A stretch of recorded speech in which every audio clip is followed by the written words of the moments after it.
કે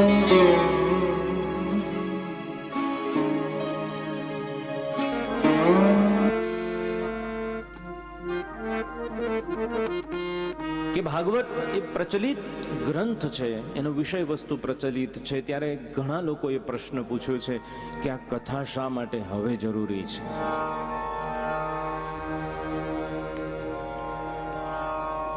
એક વાર સાંભળી લીધી, બહુ થઈ ગયું. એક વાર વાંચી લીધી, ઘણું ઘણું થઈ ગયું. અને ટીવીમાં ઘણી આવે છે.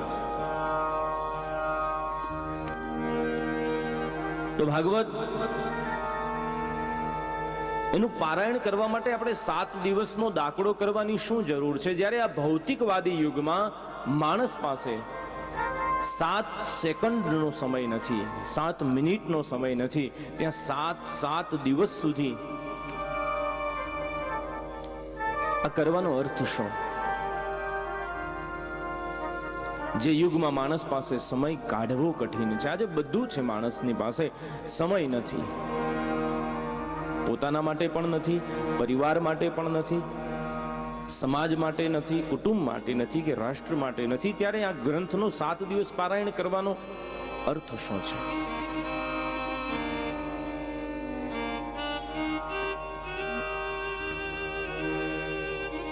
શું આજે શાળા કે કોલેજમાં શિક્ષણ ઓછું વેચાય છે?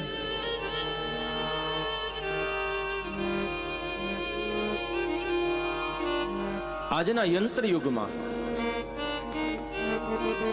વિશ્વ કક્ષાનું જ્ઞાન આજે આંગળીના ટેરવે મળે છે. આઈપેડ કે ટેબ્લેટ હાથમાં લઈ અને ગૂગલ સર્ચ કરીએ, જેવું જોઈએ એવું જ્ઞાન મળે. ઘણા તર્કવાદી માણસો ત્યાં સુધીની વાત કરે છે કે આજે પૃથ્વીનો મનુષ્ય પૃથ્વીને છોડીને અંતરિક્ષ ભણી પહોંચ્યો છે. આજે ચંદ્ર ને મંગળ સુધી જવાની વાત ચાલે છે. અને ત્યારે તમે આ 5500 વર્ષ પછી જે વસ્તુઓ થઈ ગઈ છે, પૂર્વે જે થઈ ગઈ છે, એ 5000 વર્ષ પાછળ કેમ લઈ જાઓ છો અમને?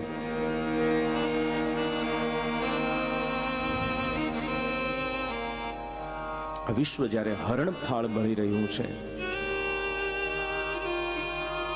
અને તમે એ પૌરાણિક કથાઓ તરફ અમને પાછળ ઢકેલી રહ્યા છો,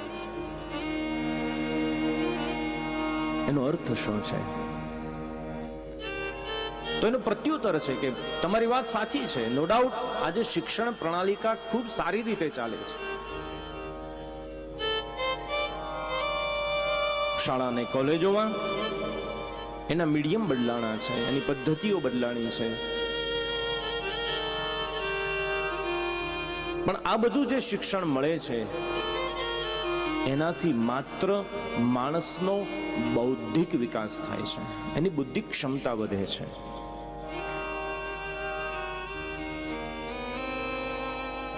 બુદ્ધિ ઈશ્વરે આપેલું સૌથી મોટું એક સ્ત્રોત છે કે જેના માધ્યમથી માણસ વિશ્વને જીતી શકે છે. પણ સાથે સાથે ઈશ્વરે માણસને હૃદય પણ આપ્યું છે. આજની શિક્ષણ પ્રણાલિકા એ હૃદયના વિકાસનો વિચાર નથી કરતી.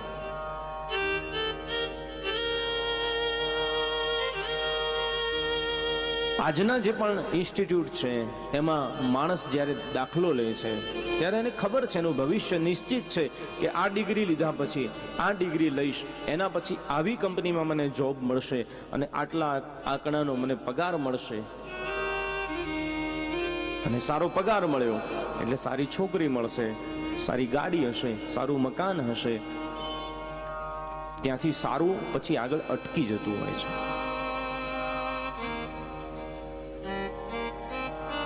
કારણ કે માત્ર આજીવિકા મેળવી લેવી એ જીવન નથી. આજીવિકા એટલે શું? પેટ ભરવા માટેનો પૈસો મળે, જીવન જીવવાનો પૈસો મળે. તો પેટ ભરવાની વિદ્યા પશુ પાસે પણ છે. એ કોઈ કામકાજ નથી કરતા છતાંય પેટ ભરે છે.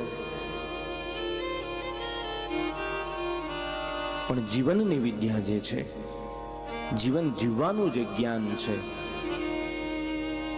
એ આપણે આપણા શાસ્ત્રો પાસેથી લેવું પડે છે.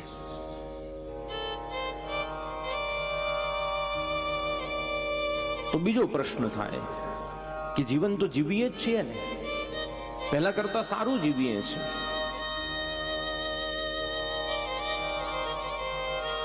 તો આપણું શાસ્ત્ર એવું કહે છે કે શું તમે જે જીવી રહ્યા છો એ જીવન છે?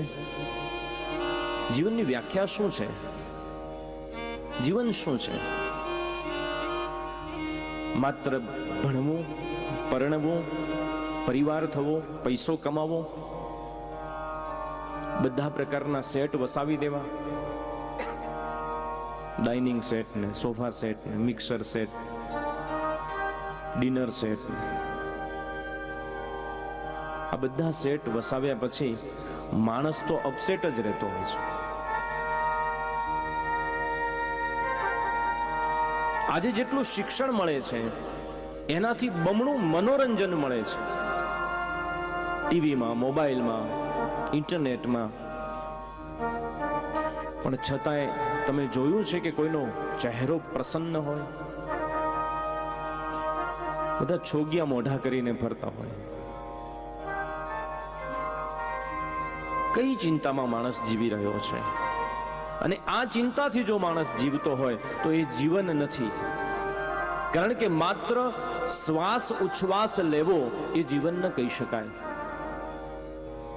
કારણ કે લુહાર જે હોય છે એની જે પેલી ધમણ ચાલતી હોય, હવે તો ઓછી થઈ ગઈ છે, પણ જૂના માણસોએ જોયું છે કે લુહારની ધમણ હોય, એક દોરી આમ ખેંચ્યા કરે અને એમાંથી હવા ફેંકાયા કરે અને લોડું ગરમ થયા કરે, તો એ શ્વાસ તો પેલી ધમણે લેતી હોય છે. અને આપણે શ્વાસ લઈએ છીએ. આ જીવન નથી. કોઈ એક મહાપુરુષે બહુ સુંદર જીવનનો અર્થ ગુજરાતીમાં કહ્યો છે કે જી, વ અને ન 3 અક્ષર છે, તો અર્થ થાય છે જીવવું ખુમારીથી. જી એટલે જીવવું પણ ખુમારીથી, વ એટલે વધવું પણ ઈમાનદારીથી. આપણી વૃદ્ધિ થવી જોઈએ પણ ઈમાનદારીથી વૃદ્ધિ થવી જોઈએ. આજે માણસ વધે છે ખરો, પણ એની નૈતિક હિંમત નથી કે પોતાની પત્નીને પણ કહી શકે કે આ ક્યાંથી લાવ્યો છે. અને ન એટલે નમવું, અને એ પણ હૃદયથી. આજે નમે છે ઘણા પણ કપટથી નમે છે.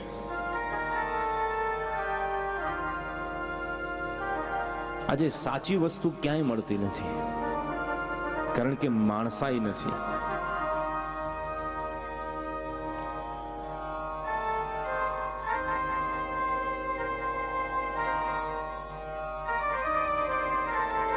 તો શું કરી શકાય?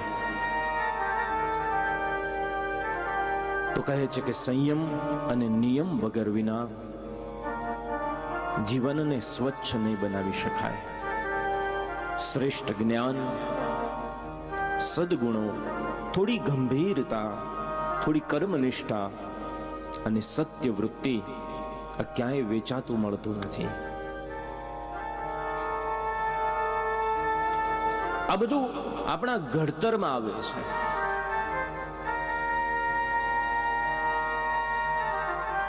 અને એ ઘડતર વગર કોઈ મૂલ્ય થતું નથી જીવનનું.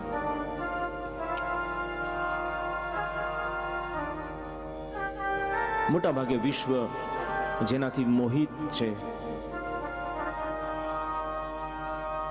ઘરેણાની જે શોભા કહી શકાય, ડાયમંડ, હીરો, એના માટે એક સુંદર શ્લોકમાં શાસ્ત્રકારો લખે છે કે અપ્યાકર સમુત્પન્ના મણિ જાતિર અલંકૃતા જાત રૂપેન કલ્યાણી નહીં સંયોગ મરહતી. એ હીરાની ચમક દમક જોઈએ, આંખમાં વસી જાય, થાય કે ગમે તેટલો મોંઘો છે પણ એક વખત બીજું કશું ન કરી શકીએ તો એક નાની સરખી નથમાં પણ એક સાચો હીરો પહેરવો છે, આટલું આપણને એનું આકર્ષણ હોય. પણ એનો ઇતિહાસ તપાસીએ તો ખબર પડે કે આ હીરો છે ને એ ક્યાંથી નીકળે? એ કોલસાની ખાણમાંથી નીકળે. જ્યારે નીકળે એટલે આવો ચમકવાળો ન હોય, એ પણ કાળો ડિમાંગ હોય. પછી એને ઘસવો પડે, એની ઉપર જે કંઈ પદ્ધતિ થતી હોય એ પદ્ધતિથી એને આકાર આપવો પડે, એને કપાવવું પડે. અને જ્યારે ઘડાતો જાય ત્યારે પછી એની કિંમત, એનું મૂલ્ય અગણિત થઈ જાય, કરોડોમાં પંકાય. પછી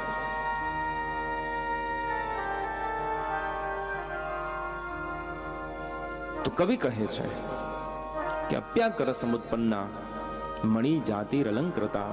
એ મણિ, એ જે હીરો છે એ પણ અલંકૃત બનતો નથી જ્યાં સુધી ઘડાતો નથી.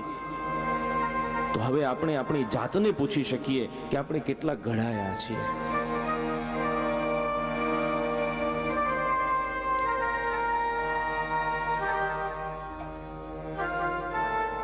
આપણું ઘડતર કેવી રીતે થયું છે.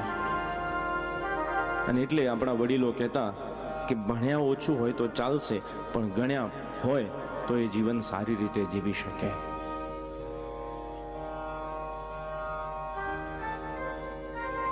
ઘણી બધી વાતો આ જીવન વિશે કરી શકાય. આજે આપણે જ્યારે પણ સવારમાં ન્યૂઝ પેપર હાથમાં લઈએ અને એની હેડલાઇન્સ જોતા જઈએ ત્યારે આપણને એવું થતું જ નથી કે વિશ્વને શું થઈ ગયું છે. અકસ્માતે હજારો લોકો મરી જાય, કોઈ ભ્રષ્ટાચારથી કોઈ અકસ્માત થતા હોય, ક્યાંક ખૂન થતું હોય, હત્યા થતી હોય, બળાત્કાર થતો હોય, લૂંટફાટ થતી હોય. આ કોણ કરે છે?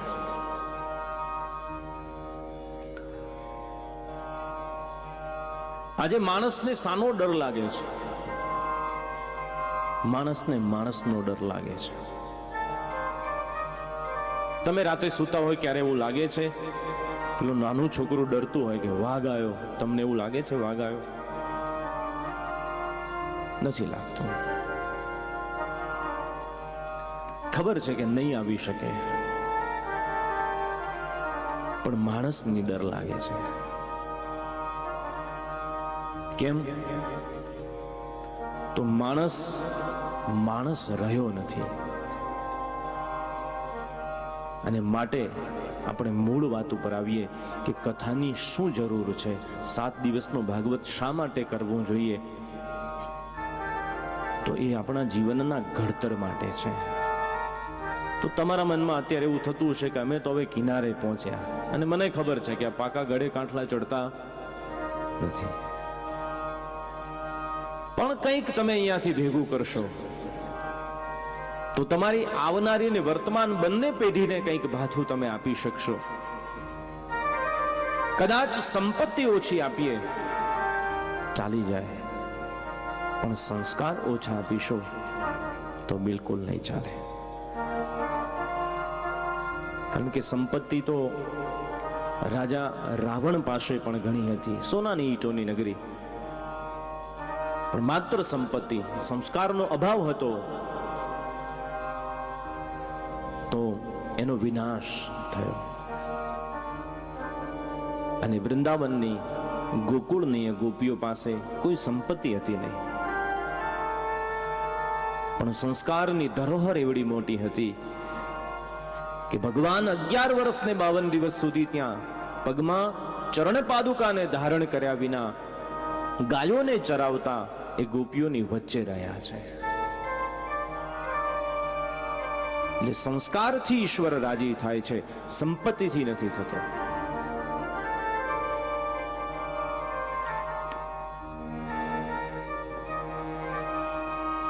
અમેરિકામાં ત્યાં ગુજરાતી સામાયિક આવે છે, ખબર કરીને, તો એમાં અમુક નાની લઘુ વાર્તાઓ આવતી હોય.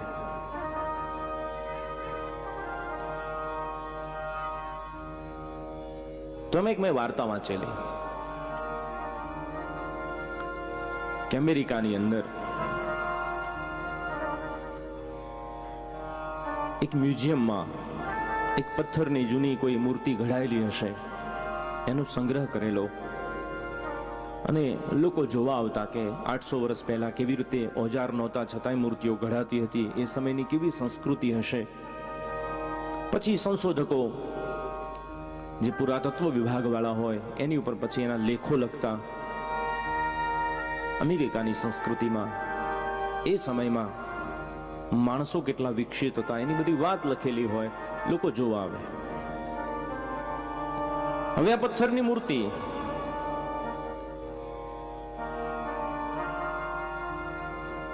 અને અમેરિકાની ટેકનોલોજી છે એટલે બધે સીસીટીવી કેમેરા, સિક્યુરિટી આ બધું લગાવેલું હોય, કારણ કે આ બહુ પ્રાચીન ધરોહર કહેવાય, એમની પ્રાચીન ખજાનો છે.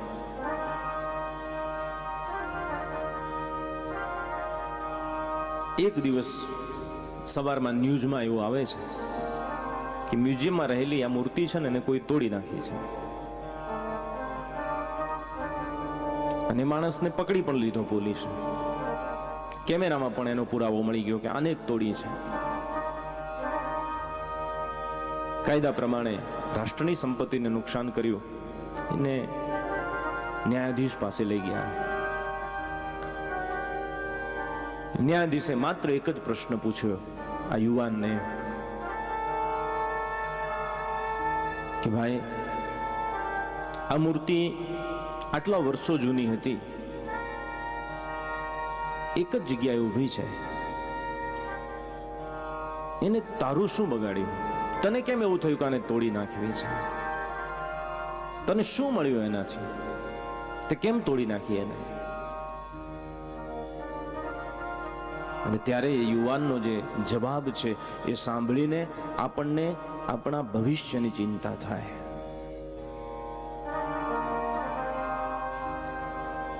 યુવાન કહે છે જજને કે મારે કોઈ ખુલાસો કરવો નથી, મૂર્તિ મેં જ તોડી છે, પણ મને એનો ખૂબ આનંદ છે.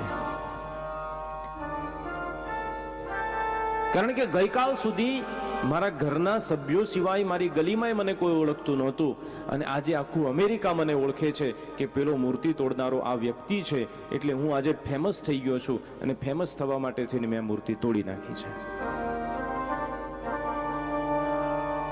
એટલે માણસ પ્રસિદ્ધિ માટે થઈ, માણસ પૈસા માટે થઈ, માણસ પોતાના પદ માટે થઈ અને આજે રાષ્ટ્રને પણ નુકસાન કરે છે, સમાજને પણ નુકસાન કરે છે.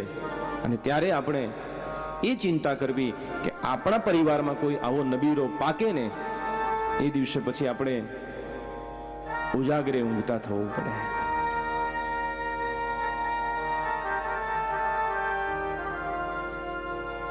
બાળકોના જીવન ઘડતરમાં આપણું શું યોગદાન છે અને શું હોવું જોઈએ?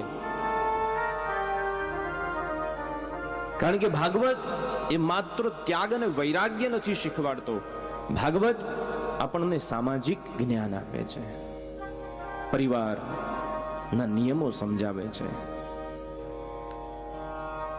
આપણી મર્યાદા શું હોવી જોઈએ એ આપણને સમજાવે છે. કુટુંબ, શાળા, સમાજ, રાજ્ય આ બધી સંસ્થાઓ જેમ પશુ તુલ્ય માણસને માણસ બનવા તરફ પ્રગતિશીલ બનાવે છે, પણ એ યુનિવર્સિટીમાંથી બહાર નીકળેલો જે પણ વ્યક્તિ હોય, એક નિષ્ણાત ડોક્ટર બની શકે, એક સારો એન્જિનિયર બની શકે, એક ઉત્તમ વકીલ બની શકે, એક સારો વૈજ્ઞાનિક બની શકે, પણ એ સારો માણસ હશે એની એ યુનિવર્સિટી ગેરંટી નથી આપતી.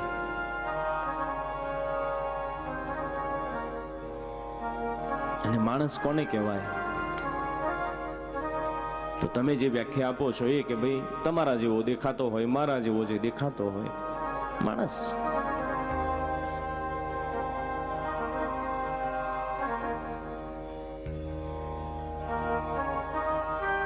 તો શાસ્ત્રો તો કહે છે કે એ માણસ નથી.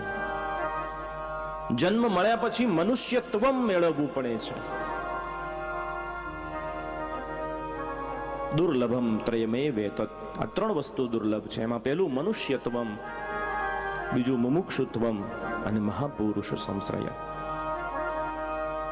પહેલા તો માણસ બનવું પડે છે. પૃથ્વી ઉછંગ ઉછરેલ માનવી હું માનવી, માનવ થાવ તો ગણો. મારે બીજું કશું થવું નથી, મારે માણસ થવું છે, અને થવું પડે આપણે. હવે હું તમને બે ત્રણ દાખલા આપું. કે તમે શાકભાજી લાવો છો, મરચાની સીઝન આવે એટલે ઓછામાં ઓછી 5 જગ્યાએ ફરો તમે.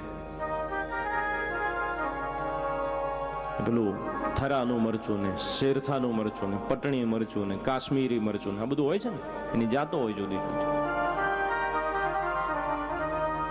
હવે ગમે તેવું લાવો, પણ મરચાનો ગુણ શું છે? તીખાસ. આ એનું ઓળખાણ છે કે ભાઈ મરચું એટલે તીખું હોય. એ ભલે પછી કાશ્મીરી હોય કે રેશમ પટ્ટી હોય, પણ તીખાસ એનો ગુણ છે. અને તીખું ન હોય તો તમે મરચું કહેશો તો એને મરચું કહેવાય નહીં. હા હોય તો હા પાડજો પાછું. જો તીખું ન હોય તો મરચું ન કહેવાય, ખાટી ન હોય તો આંબલી કહેવાય ન કહેવાય. તીખું ન હોય તો મરચું નહીં, ખાટી ન હોય તો આંબલી નહીં, મીઠી ન હોય તો શેરડી નહીં. આ દરેકનો એક એક ઓળખાણ છે ને. તો માણસાઈ ન હોય તો એને માણસ પણ ન કહેવાય. એની ઓળખાણ છે માણસની.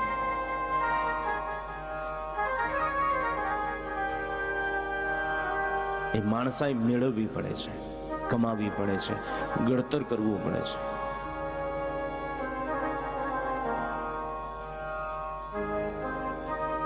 પ્રત્યક્ષમ પરિવેક્ષેત નરશ્ચરિતમાત્મનઃ કિન્નુ મે પશુભિ તુલ્યમ કિમ સત્પુરુષૈરિતિઃ.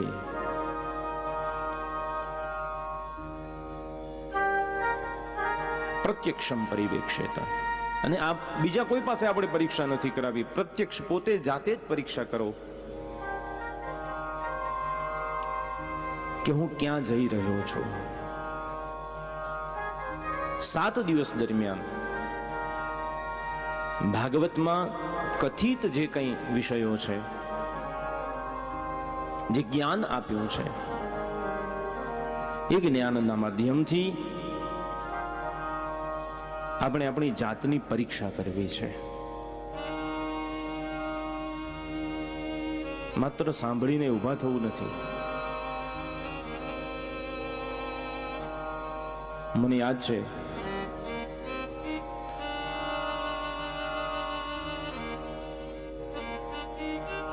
અમારા ગુરુજી એવું કહે છે કે પેલો નવો ભૂવો હોય ને એ વધારે ધૂણે.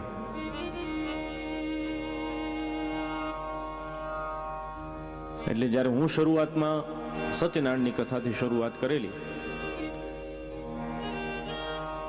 એટલે મને એવું થાય કે બધું સારું સારું કહી દઉં અને હું જોરદાર માણસ છું એવું સાબિત કરી નાખ. એટલે બધે શ્રોતા એક સરખા થોડા હોય, ક્યાંક માથાના હોય ને.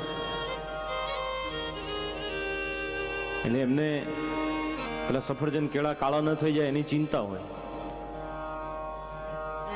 ને પછી ત્યાં ઓડિયન્સમાંથી કેવડાવે, શાસ્ત્રીજી બસ હવે બહુ થયું,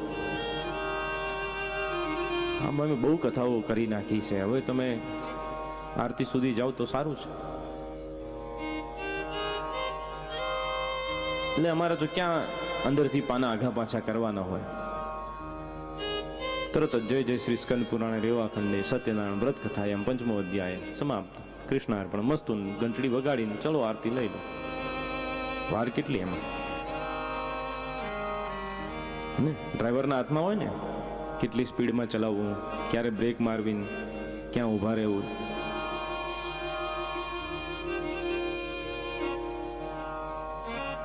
પછી મને એવું થાય કે વડીલને જઈને એવું કહી દઉં કે બાપા બહુ કથાઓ કરી નાખી, એકાદી એ રાખી હોત ને તો આ એકાદ બ્રાહ્મણને ફરી ધક્કો થતો તમારી પાછળ. બધી કરી,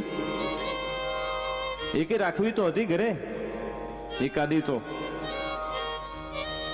એટલે આપણે એવું નથી કરવું કે ભાગવત કથા કરી નાખી, આપણે રાખવી છે. આ સત્સંગ શાળા છે, આપણે અહીંયા સંવાદ કરવો છે. ખાલી માત્ર હું બોલું તમે સાંભળો એવું નહીં. આપણે સાથે મળીને ભગવાનના ગુણ ગાઈએ અને કંઈક પ્રયાસ કરીએ કારણ કે આ પરિવારે તો એક વસુધૈવ કુટુંબકમની ભાવનાથી આ સુંદર વ્યવસ્થા કરી છે. પાછું વળીને ક્યાંય જોયું નથી.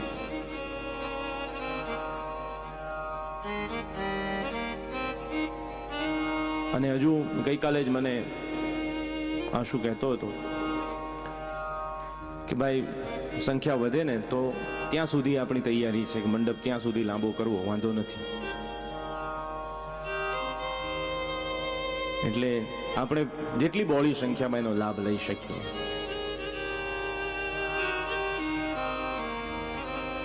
અને આ બધું કેવું છે ખબર છે? આ ભાગ્યમાં હોય ને તો મળે. ઘણા પાછા એવું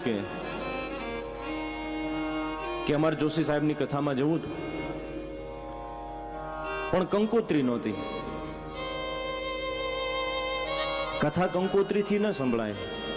અભાગ્ય હોય ને એની જન્મોત્રીમાં જ કથા ના હોય. એની જન્મોત્રી જોડાવો ને હારા જ્યોતિષી પાસે તો એમાં કથા જ ના હોય.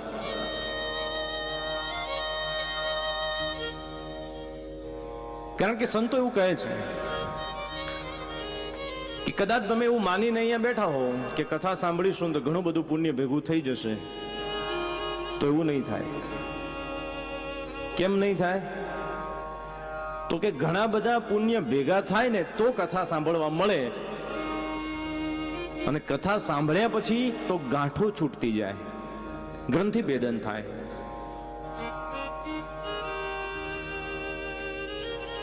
બાકી આ કથા એ સસ્તી નથી. અને એટલા માટે કહ્યું છે કે હળવે પુણ્ય હોય નહીં, વળી હરિ કથાનો યોગ. મોટે ભાગ્ય એ મળે, અને જ્યારે મળે ત્યારે ટાળે મહાભવરોગ.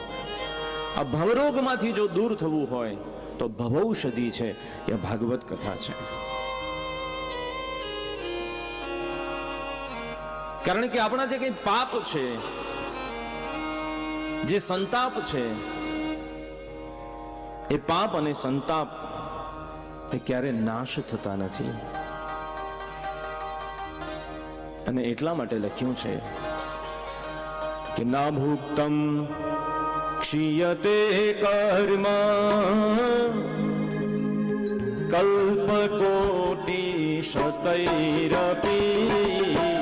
ના ભુક્તમ ક્ષીયતે કર્મ કલ્પકોટિ શતૈરપી. ના ભુક્તમ ક્ષીયતે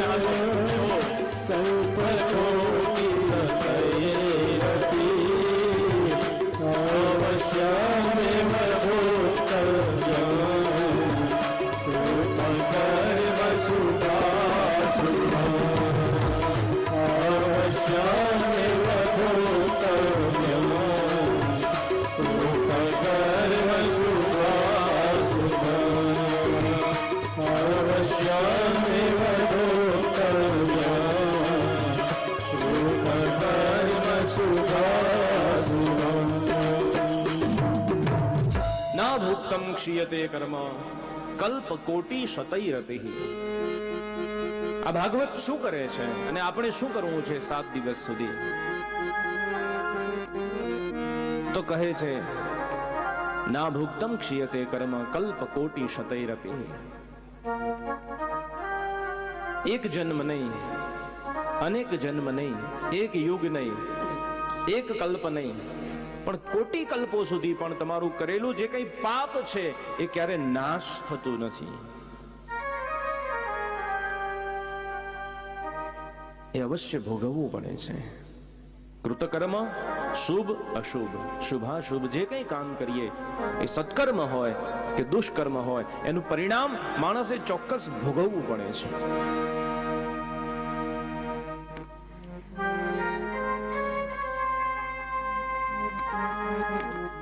એવું બની શકે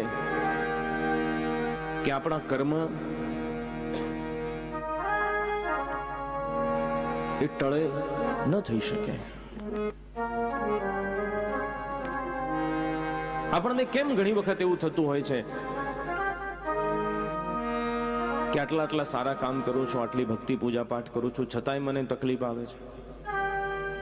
કારણ કે આપણે કયો હિસાબ માંડીએ ખબર છે? જે નજીકનું કરેલું હોય ને એ જ, આગળનું આપણને ક્યાં યાદ છે? અને આજે આપણે કંઈક નાની મોટી શાસ્ત્રની વાતો એનાથી વિમુખ થતા હોઈએ એટલે આપણે કર્મનું ભાથું ભેગું થતું જાય. અમારા ગુરુજી સમજાવે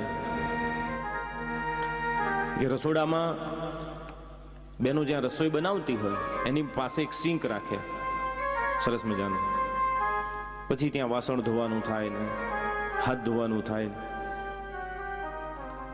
એટલે બહુ ગતિશીલ હોય, છોકરાઓને અને ઘરવાળાને ટાઈમ સાચવવાના હોય એટલે બધું એમાં જવા દે. એટલે ક્યારેક રીંગણાના ફોડવાઈ જાય, વટાણાના દાણાઈ જાય, રોટલીના વધેલા ટુકડાઈ જાય, ખીચડીના દાણાઈ જાય, આ બધું જાય સિંકમાં. હવે થોડું થોડું થોડું થોડું થોડું થોડું કરીને ભેગું થાય અને પછી આખી પેલી પાઇપ હોય ને એ ચોકઅપ થઈ જાય અને પછી તો એમાંથી પાણી એ ન જાય. અને પછી તમે એમ કહો કે કેમ ભરાણું હશે આ, હું તો સિંક ચોખ્ખું ચણાક રાખું છું, પણ આ એક દિવસમાં નથી થયું. માં આ થોડું થોડું થોડું કરીને તે આખી પાઇપ ચોકઅપ કરી નાખી છે. આ 5 દિવસમાં ચોખ્ખું કર્યું એ ગણાય નહીં. એમ આપણા થોડા થોડા નાના મોટા કર્મો ભેગા થયા હોય અને પછી પેલા ભેગા થયેલા કર્મો જ્યારે આખી પાઇપ ચોકઅપ કરે ત્યારે આપણને છેલ્લા 5 વર્ષની માળા યાદ હોય.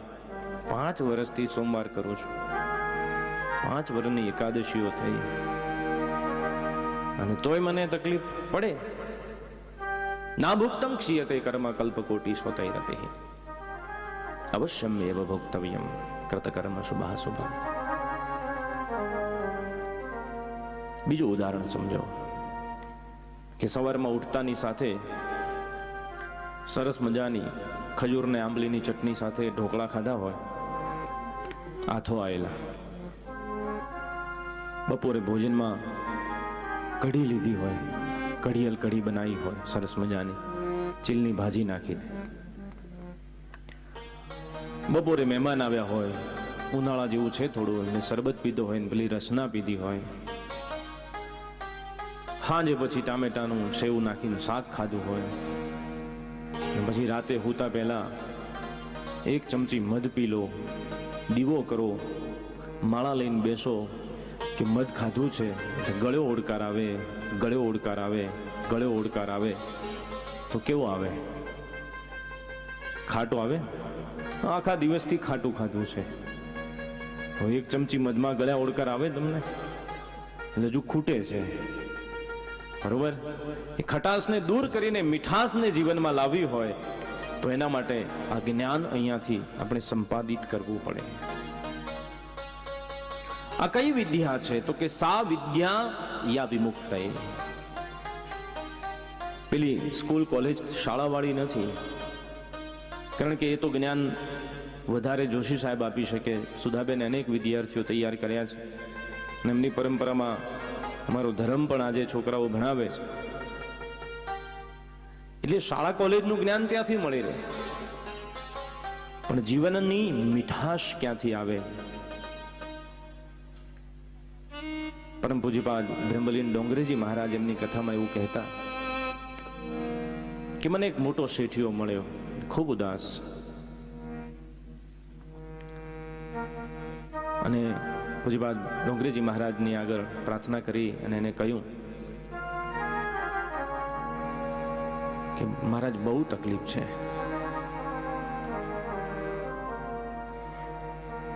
એટલે ડોંગરેજી બાપાએ કહ્યું કે ભાઈ તારી પાસે તો મોટા મોટા 4 બંગલા છે, આટલી બધી ગાડીઓ છે, સંપત્તિની છોડો ઉડે છે, તને શું તકલીફ હોય? તો કહે છે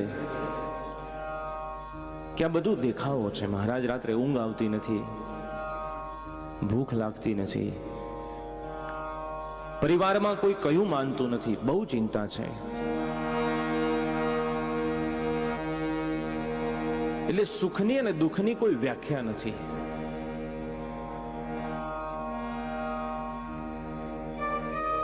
એનો કોઈ રંગ હોતો નથી.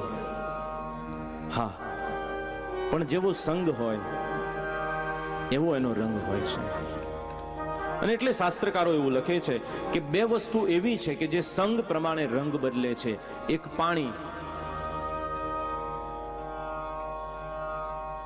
પાણીને તમે જે પદાર્થની સાથે મેળવો એ પદાર્થ પ્રમાણેનો રંગ થાય. અને બીજું પ્રાણી, એ પ્રાણીમાં આપણે આવી ગયા, એ પ્રાણી જેની સાથે રહે એ પ્રમાણેનો રંગ બદલે. એટલે લખ્યું છે કે સંગ સર્વાત્મના હેય સચેત ત્યક્તુમ ન શક્યતે સહ સદભી સહ કર્તવ્ય સતામ સંગો હિ દુર્લભ.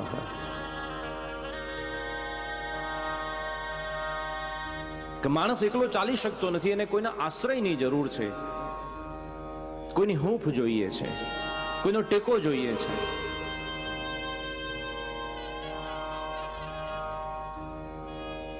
અને જો તમારે કોઈ વગર ચાલી શકતું નથી, કારણ કે આપણે સામાજિક પ્રાણી છીએ, આપણે કેવા કપડા પહેર્યા છે ને એના વખાણ કરવા માટે આપણે માણસ જોઈએ, કોઈ આપણા વિશે શું કહે છે ને એ સાંભળવા માટે આપણે માણસ જોઈએ. એવું નથી કે સારા કામ માટે જ જોઈએ. આપણે આજે માણસ જે આપણી પાસે જેની મિત્રતા રાખીએ છીએ એની પાસેથી આપણે સારું લઈએ છીએ એવું નહીં. આપણે પૂછીએ કે શું કહેતા હતા એ મારા વિશે, આપણે એ જાણવું છે એની પાસે કોણ શું વિચારે છે, કોણ શું કહે છે, આપણે કોના માટે શું વિચારીએ છીએ. તમે તો એવું નહીં જ કરતા હો. ઘણી જગ્યાએ એવું મેં સાંભળેલું છે, જોયું નથી. ઘણાનું કામ જ એવું હોય, હે સાંભળ્યું કે ના કોઈને કહેતા નહીં, તમને જ કહું છું. એમથી વાત શરૂ થાય, ના પાડી હોય ને પાછા બીજાને પહેલું કહે. અને એવાનો સંગ આપણે જોઈએ તો કે સંગ સર્વાત્મના હેય સચેન ત્યક્તુમ ન શક્યતે. તમે એને છોડી શકતા નથી કોઈનો સંગ. તો સંગ કરવો છે તો સહ સદભી સહ કર્તવ્ય, તો એ સારા માણસની સાથે કરો, સાચા માણસની સાથે કરો કે જે તમારી આંખમાં આંખ નાખીને કહી શકે કે તું અહીંયા ખોટો છે ભાઈ. અને જે વખાણે ને એનાથી છેટા રહેજો. જે નજીકનો હશે ને એ કહી શકશે, આંખમાં આંખ નાખીને કહી શકશે અહીંયા ખોટો છે. એવા મને પકડી રાખવા, કારણ કે એ જ્યારે આપણી નજીક હશે ને તો આપણામાં રહેલી જે ઉણપ, જે અભાવ છે એને આપણે દૂર કરી શકીશું. અને કદાચ એવું ન કરી શકીએ, લોકલાજે ન કરી શકીએ તો મેં જેમ તમને કહ્યું કે પ્રત્યક્ષમ પરિવેક્ષેત નરશ્ચરિતમાત્મનઃ, આપણે પોતે જ પોતાની જાતનું પરીક્ષણ કરીએ કે આપણે ક્યાં ઊભા છીએ અને ક્યાં જવું જોઈએ, આપણે કોણ છીએ.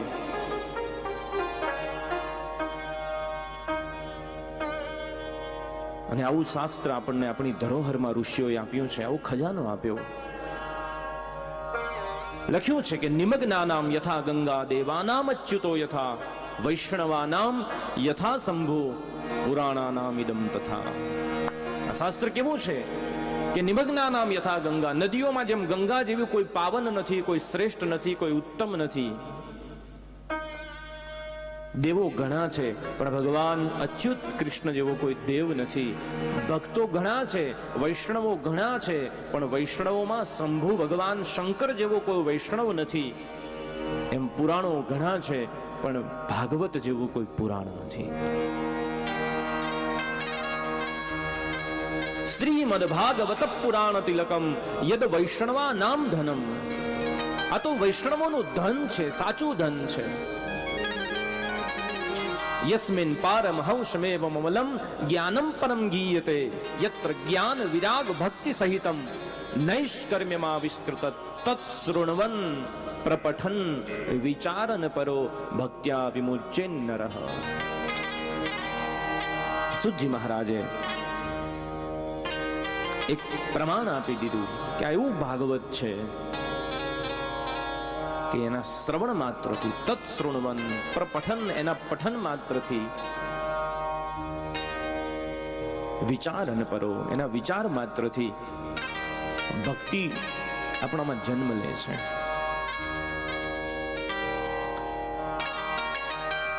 તો આ પુરાણ એની શરૂઆતમાં મંગલાચરણ કર્યું. ભગવાન સચ્ચિદાનંદને યાદ કરી અને સુતજી મહારાજ આ પુરાણમાં પ્રવેશ કરે છે. આવું ફરીથી એ મંગલાચરણને ગાઈએ. તમે પણ સાથે તાળીનો તાલ આપી અને એમાં જોડાજો. પછી એનો મહિમા શું છે હું તમને કહીશ. સચ્ચિદાનંદ રૂપાય વિશ્વોત્પત્યાદિ હેતવે સચ્ચિદાનંદ રૂપાય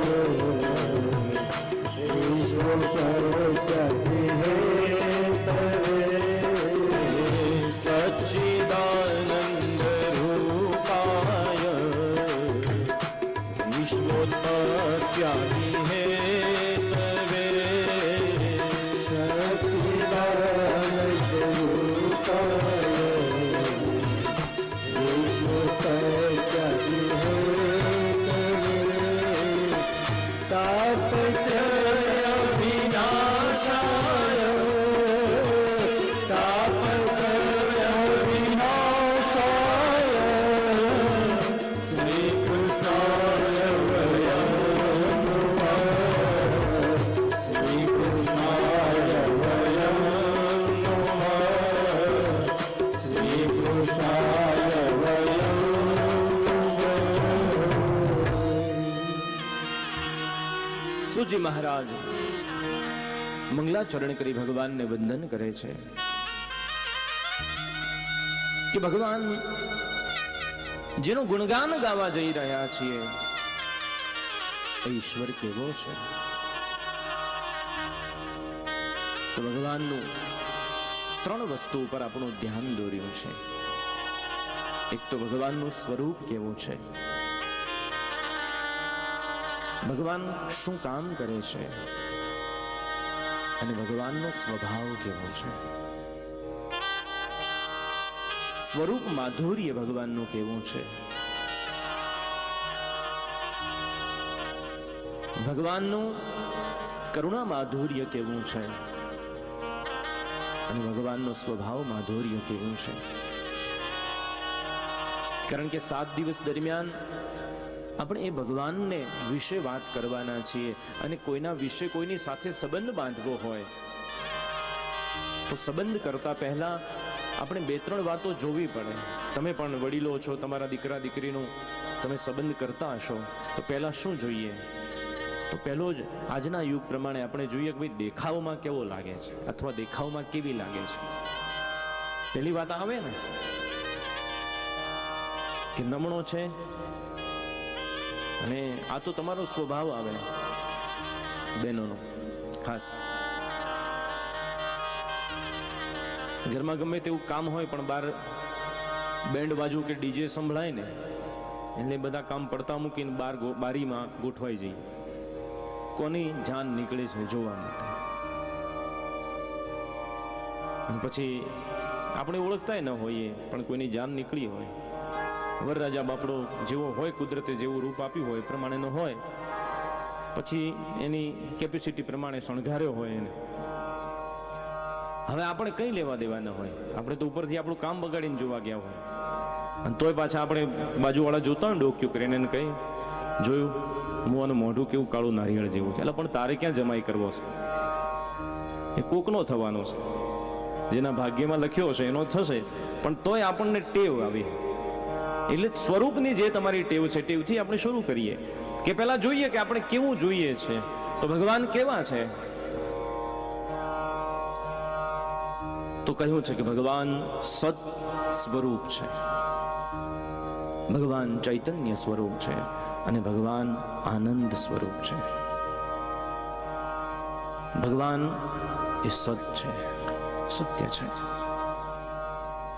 ચૈતન્ય છે, નાશવંત નથી. અને ભગવાન આનંદ સ્વરૂપ છે. આજે જીવનમાં બધું છે આપણી પાસે, માત્ર આનંદ નથી. તમે જુઓ, સુખ તો દુઃખ હોય, સંપત્તિ હોય, અમીરી હોય તો ગરીબી હોય, પાપ હોય તો પુણ્ય હોય, પણ આનંદ એવો શબ્દ છે કે આનંદનો વિરોધી તમને કશું નહીં મળે. સુખનો વિરોધી દુઃખ મળશે, દુઃખનું સુખ મળશે, સ્નેહનો નફરત મળશે, પણ આનંદ જે શબ્દ છે એનો વિરોધી શબ્દ નહીં મળે. કારણ કે આનંદ મળ્યા પછી આપણને ન કોઈનો વિરોધ રહે કે ન કોઈને આપણો વિરોધ રહે.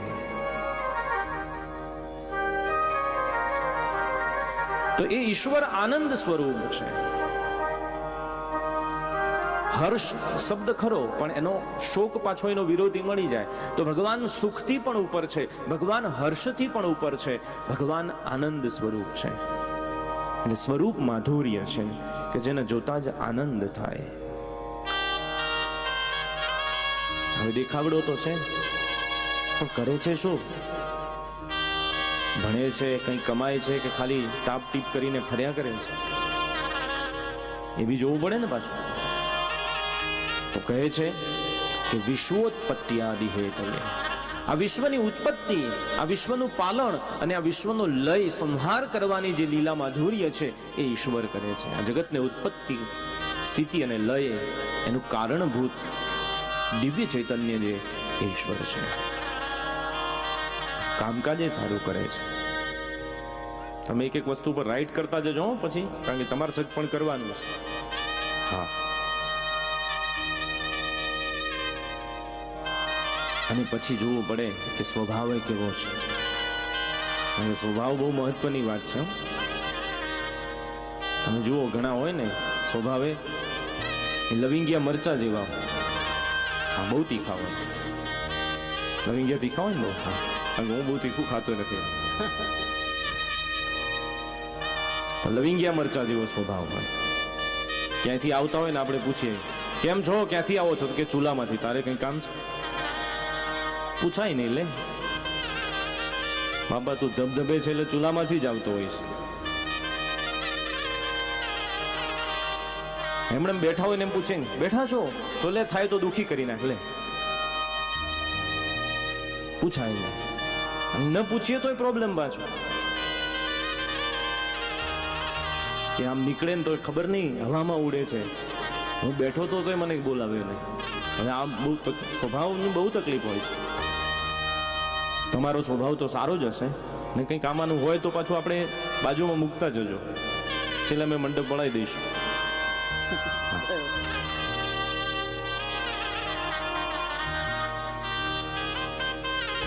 હોય સ્વભાવ ઘણા. અને એટલા માટે ભગવાનનો સ્વભાવ કેવો છે તો કહે છે કે તાપત્રય વિનાશાય, ત્રિવિધ તાપનો નાશ કરવાનો સ્વભાવ છે. ઈશ્વરની સમક્ષ જઈએ છીએ ને ત્યારે એ જોતો નથી કે કેવો છે.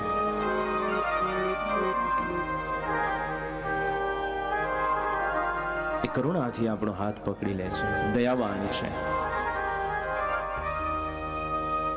અહો બકીયમ સ્તનકાલકૂટ. વ્યાસજી મહારાજ એવું કહે છે કે લેભે ગતિમ ધાતૃચિતામ તતોન્યમ કંબા દયાલુમ શરણમ પ્રજે. કેવો દયાળુ છે? તો પૂતના જે ઝેર પાવા આવી છે, મારી નાખવા આવી છે, અનેક છોકરાઓને મારી નાખ્યા, નિર્દોષ બાળકોને આવી તો છે ભગવાનને મારવા માટે થઈ, પણ એને એક માં બનીને સ્તનપાન કરાવ્યું. તો લેભે ગતિમ ધાતૃચિતામ તતોન્યમ, પોતાની ધાત્રીને, પોતાને ધવનારનારી માને જે ગતિ ભગવાન આપે, માને તો ઉત્તમ ગતિ જ આપે, એ ગતિ પૂતનાને આપી, માની સમકક્ષ ગતિ આપી. જોયું નથી કે કેવી રીતે છે, કોણ છે, કેટલું પાપ કર્યું છે, આવી છે ને આગળ કરુણા વર્ષાવી ઈશ્વર. દયાવાન ઈશ્વર છે. તાપત્રય વિનાશાય, ત્રિવિધ તાપ, આધિદૈવિક, આધિભૌતિક, આધ્યાત્મિક, જે કઈ તાપ હોય, જે સંતાપ હોય, જે કઈ પાપ હોય, આ બધાનો નાશ કરનારું કામ કરે છે. આવો એનો સ્વભાવ છે. તો સ્વભાવે તમને મેચ થાય એવો છે. આ બાજુ તો બધા વડીલોની અમારી તૈયારી છે. માતાઓ જો હા પાડે તો આપણે ભગવાનની સાથે આપણું ગોઠવી દેવું છે 7 દિવસમાં. કારણ કે જવું તો છે કે રોકાવાના છો બધા? 100 105 ક્યારેક તો જશું ને આપણે. હા તો બરાબર.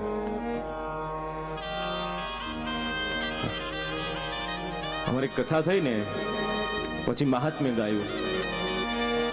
મહાત્મ્યમાં આવ્યું કે પછી દિવ્ય વિમાનના પાર્ષદો આવ્યા. પાર્ષદો વિમાનમાંથી ઉતર્યા અને વાંસ ફાટ્યો અને ધૂંધુકારીને લઈ ને પાર્ષદો એને ગતિ આપી, દિવ્ય વસ્ત્રોને ધારણ કરાવી અને ભગવાનના ધામમાં લઈ ગયા. એટલે વળી મેં સ્વાભાવિક પૂછ્યું કે કથા પછી નિષ્ઠાથી કથા સાંભળી હોય તો વિમાન.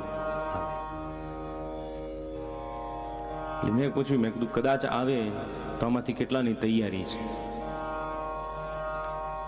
તો કથામાં તો કોઈ આંગળી ઊંચી કરી નહીં, જેમ તમે નથી કરતા એમ.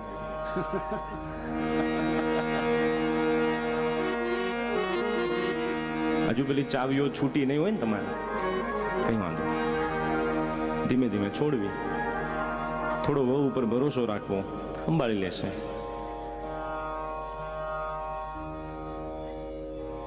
પછી કથા પત્યા પછી ઉતારે એક ભાઈ મળવા આવ્યા ને એમના ઘરેથી બેન કે બાપજી. મેં કીધું હા. પેલી વિમાન વાળી વાત કરી હતી ને? મેં કીધું હા. એટલે કે અમારી તૈયારી છે. હું રાજી થયો. હાલો 2 જણા તો ઉમેદવારી નોંધાવી. પણ કે પેલા બેન કે અમારે એ એવું કહે છે કે આપણને ત્યાં બહુ ખબર પડે નહીં, અને આ બાપજી આટલા બધા શાસ્ત્રો ભણેલા છે, તો જો બાપજી પેલા બેસતા હોય તો કંપની રહ્યા. એટલે તમે પાછી એવી વ્યવસ્થા ના કરતા. હા, મારી પાછી 2 તારીખની ટિકિટ છે અમેરિકાની. એટલે કે તમે હો તો તમે બધું ત્યાં ભણેલા છો, એટલે કયા મંત્રો બોલવાનું, કયા દેવો પાસે જવું, તમને થોડું વધારે નોલેજ હોય એમ. અમે નવા છીએ એમ. એનો ભાવ સારો હતો માણસનો. પણ તૈયારી આપણે રાખવી. બહારગામ જઈએ ને તો કેવું લિસ્ટ બનાવી દઈએ કે ભાઈ આ લગ્નમાં જવાનું છે તો પેલા દાગીના આપણે લોકરમાંથી કાઢવા છે, પેલી સાડી એને પેલું ઇન્ટરલોક કરાવવાનું છે, પેલા ઇસ્ત્રીમાં આપવાના છે, પેલું આ લેવાનું છે, આ દિવસે આ પહેરીશું, આ દિવસે આ, હે ને. પછી બેગ ભરાતી જાય ને ધીમે ધીમે, એમ ભરતા જજો બેગ પાછી. હા, તો છેલ્લે પછી રહી જશે. તો સુતજી મહારાજે ભગવાનનું આ સ્વરૂપ માધુર્ય, ભગવાનનું ઔદાર્ય અને ભગવાનનો સ્વભાવ માધુર્ય જે છે એનું વર્ણન કરીને કહ્યું છે કે આવા પવિત્ર ઈશ્વરને યાદ કરી અને આ કથાની આપણે શરૂઆત કરીએ છીએ.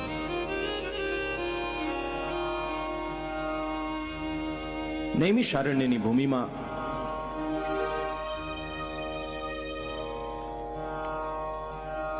સુતજી મહારાજ આ કથા કરી રહ્યા છે. 88,000 ઋષિઓનું સત્ર ભરાણું. આ ઋષિઓએ અનેકવિધ પ્રશ્નોની ચર્ચા કરી છે, ભગવતચર્યા કરી છે, ધર્મચર્યા કરી. ને ધર્મચર્યા કરતા કરતા એક પ્રશ્ન ઉદ્ભવ્યો છે કે માણસનું આત્યંતિક કલ્યાણ શામાં રહેલું છે? કારણ કે ઈશ્વરે માણસને બધાથી જુદો બનાવ્યો છે. આહાર નિદ્રા ભય મૈથુનંચ સામાન્ય મેં પશુભિ સમાના ધર્મો હિ તેષામ અધિકો વિશેષ ધર્મેણ હીના પશુભિ સમાના. આહાર નિદ્રા ભય અને મૈથુન, આ 4 બાબતો તો 84 લાખ યોનીને સરખી આપી છે ઈશ્વરે. કીડીને પણ ભૂખ લાગે, હાથીને પણ લાગે, આપણને પણ લાગે છે. કાળોતરો નાગ પણ રાત્રે સૂઈ જાય, આપણને પણ ઊંઘ આવે. જે વનનો સાવજ સિંહ હોય, ગરજતો હોય, પણ એને પણ બીક લાગે, એને પણ ભય સતાવે, માણસને પણ ભય સતાવે છે. જેમ પશુના સંતાનોથી એનો પરિવાર આગળ વધતો હોય, માણસના પણ સંતાનો દ્વારા એનો પરિવાર, એની મનુષ્ય જાતિ આગળ વધે છે. તો 84 લાખ યોનિમાં 4 વાતો સરખી આપી છે કે 84 લાખને ભૂખ લાગે છે, ડર લાગે છે, ઊંઘ આવે છે અને સંતાનો જન્મે છે. તો માણસ જુદો છે એમ કેમ ઓળખવું? તો કહ્યું છે કે ધર્મો હિ તેષામ અધિકો વિશેષ. માણસમાં ધર્મ છે, પશુને કોઈ ધર્મ હોતો નથી. તમે ક્યાંય જોયું છે કે આ હિન્દુનું કૂતરું છે ને આ મુસલમાનનું છે એવું ક્યાંય છે? એવા કોઈ વાડા પશુઓમાં નથી. કોઈ નાત જાત એમને નથી, કોઈ પાપ પુણ્ય એમને નથી, કર્મના બંધનો નથી. કારણ કે કર્મના બંધનોથી તો એ પશુ યોનિમાં છે.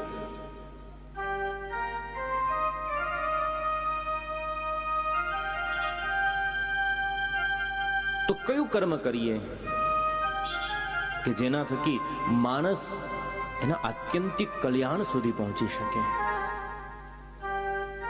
તો ઋષિઓનું સત્ર છે, જ્ઞાન સત્ર છે, ઘણી ચર્ચા થઈ. કોઈ કહ્યું કે યોગ માર્ગના માધ્યમે કરી અને માણસ ધ્યાન ધારણા ને સમાધિ સુધી પહોંચી અને એ સમાધિમાં ઈશ્વરના દિવ્ય ઐશ્વર્યને જોઈ શકે અને મુક્ત થાય. યોગ કરવો જોઈએ, અષ્ટાંગ યોગ. તમે જાગ્રત અવસ્થામાં લિસ્ટ બનાવતા જજો. શાસ્ત્રો એવું કહે છે કે યોગ કરવાથી ઈશ્વર મળે છે. તમે યોગ કરી શકતા હોય તો લખજો, ન કરી શકતા હોય તો ચોકડી મારજો. તો બીજા ઋષિઓ એની વિશે ચર્ચા કરી કે બધા યોગ ન કરી શકે, બધાનું કામ નથી. તો કહ્યું કે યજ્ઞ માધ્યમ છે. યજ્ઞો વય વિષ્ણુ હો યજ્ઞે ન યજ્ઞમય જંત દેવા સ્થાની ધર્માણી પ્રથમાન્યાસન. યજ્ઞના માધ્યમથી ઈશ્વરનો રાજીપો મળે. નિત્ય અગ્નિ પ્રત્યક્ષ દેવ છે, પ્રત્યક્ષ સ્વીકારે છે, એનું પરિણામ મળે. અને યજ્ઞનો ફળ આપણે ત્યાં છે. રાજા દશરથે પુત્ર કામેષ્ટી યજ્ઞ કર્યો અને ભગવાન રામ મર્યાદા પુરુષોત્તમનું પ્રાગટ્ય થયું. તો યજ્ઞના માધ્યમથી ઈશ્વર મળી શકે છે. તો હવે એ પ્રશ્ન થાય કે આપણે યજ્ઞમાં બેસી શકીએ એમ છીએ?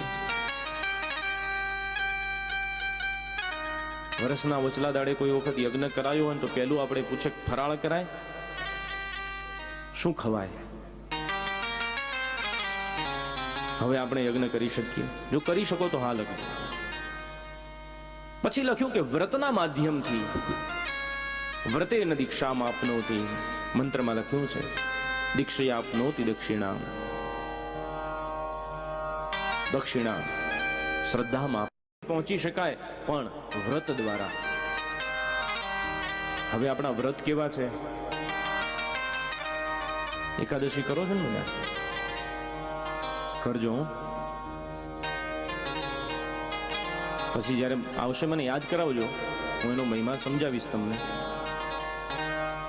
કે કરવાના ફાયદા તો તમને બધાને ખબર છે, પણ ન કરવાથી નુકસાન કેટલું છે ને હું તમને કહીશ. તો આપણી એકાદશી કેવી હોય કે ભાઈ બીજ કે દિવાળી પણ શરમાઈ જાય એનું મેનુ જોઈને. અને હવે તો 2:30 વાગે આવી જાય રસોઈ શો, એટલે એનામાંથી જોઈ જોઈને બેનો આ બાજુ અમારા બધા ભોળા ભાઈઓ બેઠા છે એની ઉપર પ્રયોગો થાય. પછી બધા પૂછે કે આ શું છે? લોકો પેલા ખાઈ લેવા દે, પછી નામ આપ્યા. ખબર તો પડવા દે કે અંદર શું નાખ્યું છે. અમારે ફરાળી ઢોસા આવે છે. કેમ જગદીશભાઈ? હા, અમારે એક મામા છે રસોઈયા, ફરાળી ઢોસા બને. પછી પૂછવા ના આવતા એની રેસીપીઓ, એ મામા બનાવે છે. આ બધા પૂછવા આવશે કેવી રીતે બને.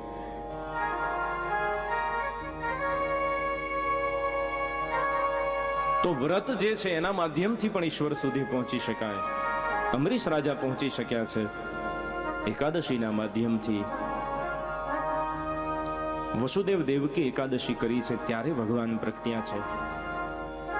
નંદ યશોદાના પૂર્વજન્મની એકાદશીના કારણે એને ભગવાનના પાલક માતા પિતા બનવાનું ફળ મળ્યું છે.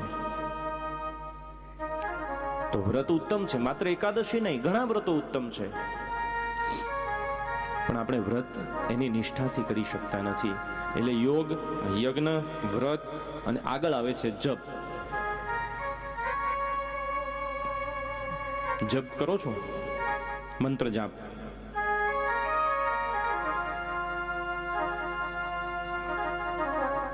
આ પછી સંજ્ઞા છે, આમ કરીએ ને તો પેલું થાય, જેના માટે મથીએ છીએ, પણ આમ કરીએ ને તો એ મથવાનું થાય, પણ એ અંદર માટે મથવાનું થાય, મહિલો રાજી થાય, એનું કલ્યાણ થાય. આમ બારલા માટે છે. તો એ જપ કેટલા જપીએ છે એની ઉપર આધાર છે.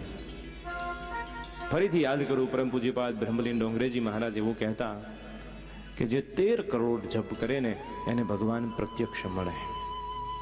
એને કહેતા કે મને અનુભવ છે એવો. કોઈ પણ એક મંત્રનો આશ્રય કરી અને આપણે જપ કરીએ. એ જપના પણ નિયમો છે, તો આપણે નિષ્ઠાથી એ જપ પણ કરી શકતા નથી.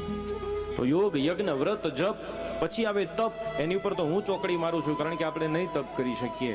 અને પછી આવે પૂજા. તો આપણી પૂજા કેવી હોય છે એ આપણે જાણીએ છીએ.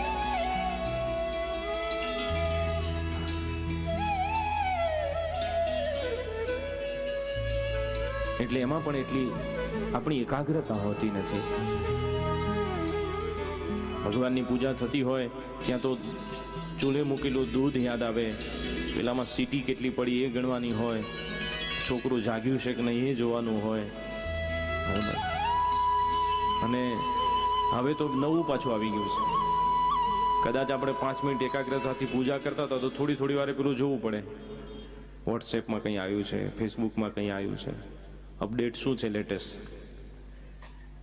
એટલે ઓછો પડતું તો તે 2 વિઘ્નો નવા ઉમેરાણા છે. તો પૂજા પણ આપણી એટલી એકાગ્રતાથી થતી નથી. તો સંતો જે ચર્ચા કરી રહ્યા છે, સુખદેવજી મહારાજ, સુતજી મહારાજ અને સૌનકાદિક, તો સુતજી મહારાજને પ્રાર્થના કરી છે કે હે મહારાજ, અમને કોઈ એવું શાસ્ત્ર સંભળાવો, કોઈ એવું માર્ગદર્શન આપો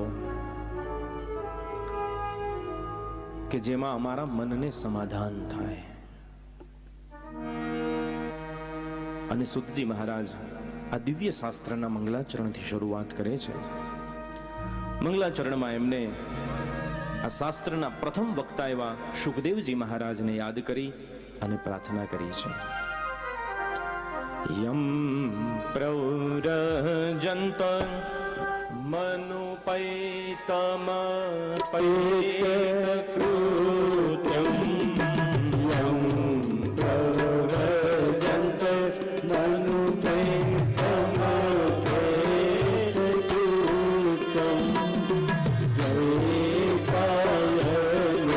જયકાયનો વિરહદાતર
સુખદેવજી મહારાજને યાદ કર્યા છે કે યમ પ્રવ્રજંતમનુપૈતમપૈત કૃત્યમ દ્વૈપાયનો વિરહકાતર આજુહાવ. હે પુત્ર પુત્રેતિ તન્મયતયાતરવો વિનેદુ તમ સર્વભૂત હૃદયમ મુનિમાનતોસ્મિ.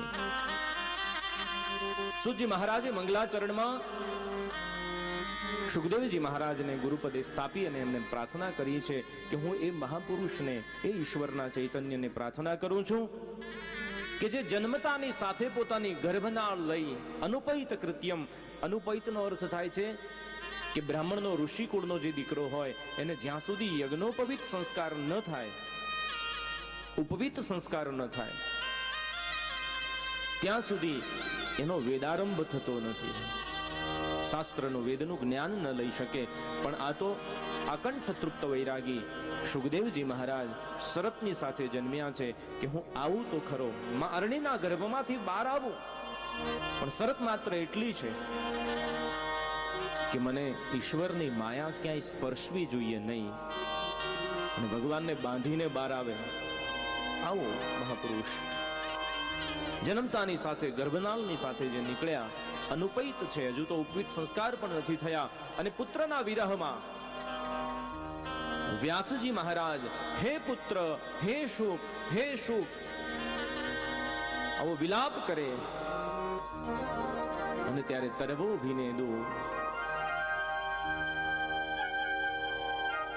એ વનરાજીના જે વૃક્ષો છે ને, વૃક્ષના પાંદડામાંથી પ્રત્યુત્તર આવ્યો છે વ્યાસજી મહારાજને કે હે પરાશર, કોની પાછળ તમે વિલાપ કરો છો? તમે કદાચ અમારી સામું જુઓ, અમે વૃક્ષ છીએ, પણ અમારા ઉપર પણ જ્યારે ફૂલ કે પાન ઉગે છે ને, ત્યારે અમે સહજ રીતે એને બીજાને આપી દેતા હોઈએ છીએ, કારણ કે આપણો સ્વભાવ છે.